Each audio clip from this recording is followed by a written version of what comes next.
नमो नारायण। जय महाकाल, जय मां बगलामुखी। सभी मेरे दर्शकों का फिर से एक बार स्वागत है आपके अपने चैनल केटी ज्ञान में। और आज का वीडियो मेरा 3 पे ही आधारित है।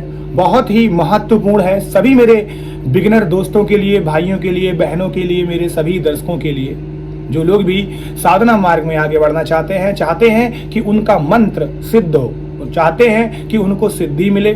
क्योंकि मुझे एक कमेंट बार बार आ रहा था कि साधना से रिलेटेड बिगिनर लोगों के लिए वीडियो बनाइए। तो मेरे अभी के क्रम यही है, मैं कोशिश कर रहा हूं कि एक एक करके स्टेप बाय स्टेप नई नई चीजें आपको सीखने को मिले, और मेरे जितने भी पहले से जुड़े हुए लोग हैं उनको भी कुछ नई चीज सीखने को मिले।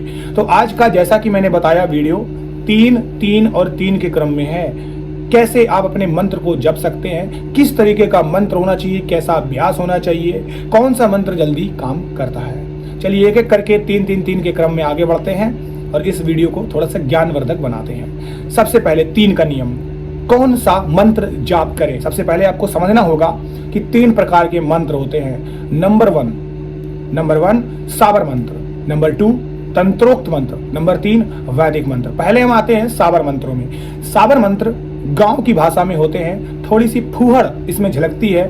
मंत्र सुनने में बहुत ज्यादा अच्छे नहीं लगते हैं, लेकिन बहुत तेजी से काम करते हैं। साबर मंत्र को भी आपको सिद्ध करना पड़ता है। ऐसा बिल्कुल भी नहीं है कि साबर मंत्र सिद्ध नहीं करे बिना काम करेगा, ऐसा नहीं है। आपको सिद्ध इसे भी करना पड़ता है, लेकिन और मंत्रों की अपेक्षा में साबर मंत्र कम संख्या में जल्दी असर दिखाते हैं। मंत्र का प्रकार होता है काली काली महाकाली, इंद्र की बेटी ब्रह्मा की साली, दोनों हाथ बजावे ताली।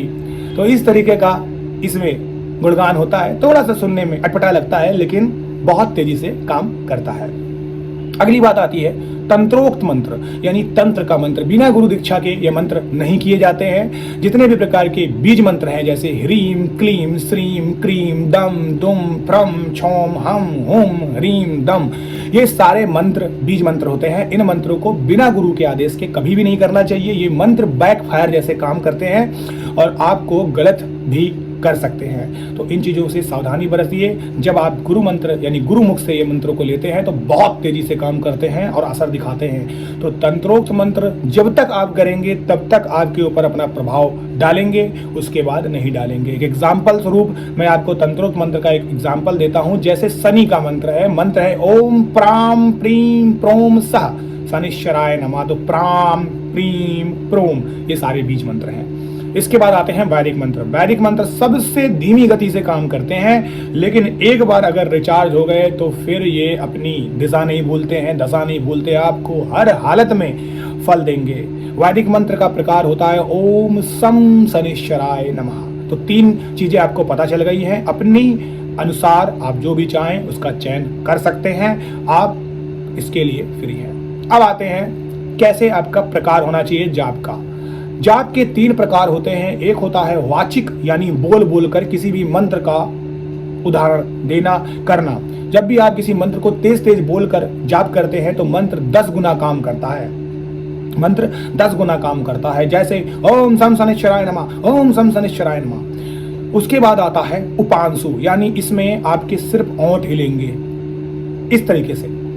यह मंत्र 100 गुना काम करता है।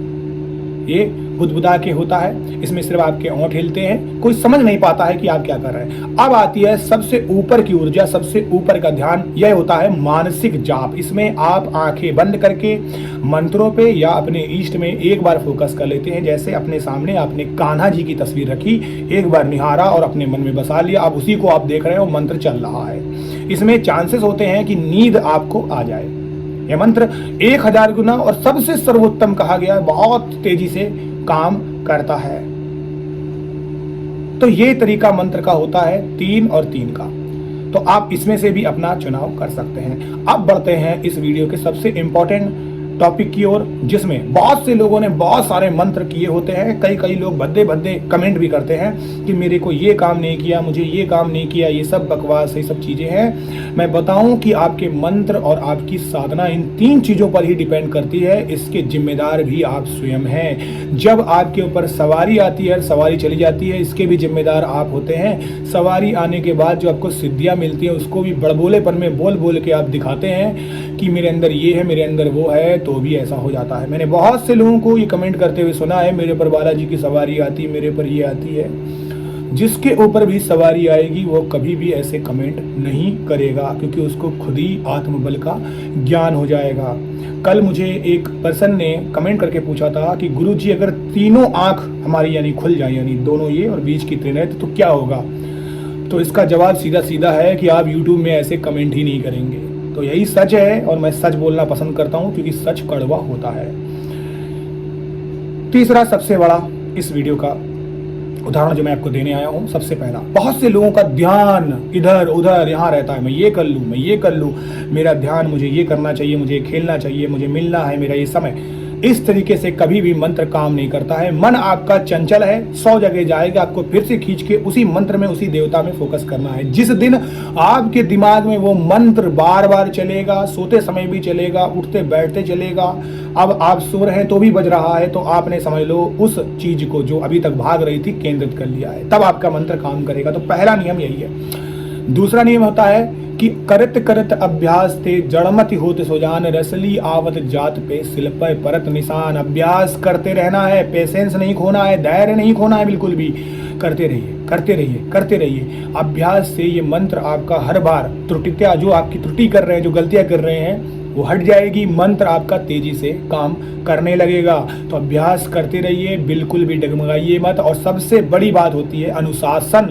आप एक समय में एक ही जाप करें। कई लोग सुबह कर रहे हैं, दोपहर कर रहे हैं, शाम कर रहे हैं, ऐसा नहीं होता है, बिल्कुल भी ऐसा नहीं होता है। एक सज्जन ने मुझे कमेंट किया था कि मेरी रात की ड्यूटी है, अगर वो मेरी वीडियो को सुन रहे होंगे, मेरी रात की ड्यूटी है, मैं सुबह सोने का समय हो जाता है, बिल्कुल सही बात है। क्या मैं दिन में कर सकता हूँ? जी हाँ, बिल्कुल दिन में आप कर सकते हैं, लेकिन आपको राहु काल को छोड़कर कोई भी समय आप चूज कर सकते हैं। तो इसके लिए भी आप स्वतंत्र हैं, बस राहु काल नहीं होना चाहिए। इसमें पूजा पाठ निषेध होता है, ये राहु का समय है। तो राहु अपनी जगह है, भगवान अपनी जगह में है। ऐसा नहीं होता है कि राहु काल है, भगवान सुप्रीम है तो राहु के ऊपर काम नहीं करेगा। काल, गणना, कर्म सबके अपने अपने हैं, सबका अपना अपना समय निर्धारित है। तो प्लीज ऐसे सुपरमैन मत बने, जो समय है उस समय में जाप करें। सबसे इंपॉर्टेंट इस वीडियो का लास्ट का 3 में जो मैंने किया है, 3x3 में, वो लास्ट का, कि अपने आप को हमेशा अनुशासन में रखने के साथ साथ एक धैर्य बनाए रखें, विश्वास करें। देखिए, मानो तो देवता, ना मानो तो पत्थर। तो भगवान एक पत्थर ही है, अनटिल एंड अनलेस आप उसमें किस रूप में देखना चाहते हैं, किस भक्ति भाव से आप उनसे जुड़ना चाहते हैं। अगर आपकी सच्ची भक्ति होगी तो फिर पत्थर भी भल से भगवान बन जाते हैं। तो ये आपकी भक्ति के ऊपर है, अन्यथा आपकी वो जो मूर्ति है वो मूर्ति ही बनी रहेगी। तो पहले भगवान पे विश्वास करना सीखिए, अपने गुरु जिसको आपने धारण किया है उस पर विश्वास करिए। मुझे एक और कमेंट आया था, मुझे धीरे धीरे कमेंट याद आते रहते तो मैं बताता रहता हूँ कि मेरे अपने गुरु से नहीं पड़ती है, मेरी हमेशा लड़ाई होती रहती है। तो श्रीमान जी, आपको उन गुरु को कभी भी अपशब्द नहीं बोलना चाहिए, यही शास्त्र सिखाता है। आप अपने दूसरे गुरु को पकड़ सकते हैं, इसके लिए आप स्वतंत्र हैं, लेकिन अपनी जुबान को कभी भी गलती नहीं करना चाहिए। जबान आप गंदी करते हैं तो आपका बृहस्पति खराब हो जाता है, साथ साथ आपका बुद्ध भी खराब हो जाता है। ऐसे में पैसे से रिलेटेड आपको किल्लत आ सकती है, गुरु ऋण चढ़ सकता है। तो ये था मेरा आज का वीडियो सभी मेरे सनातनी भाइयों बहनों के लिए। आप सभी लोग खुश रहें, स्वस्थ रहें और आपकी आध्यात्मिक उन्नति होती रहे। नमो नारायण, जय महाकाल, जय माँ बगला।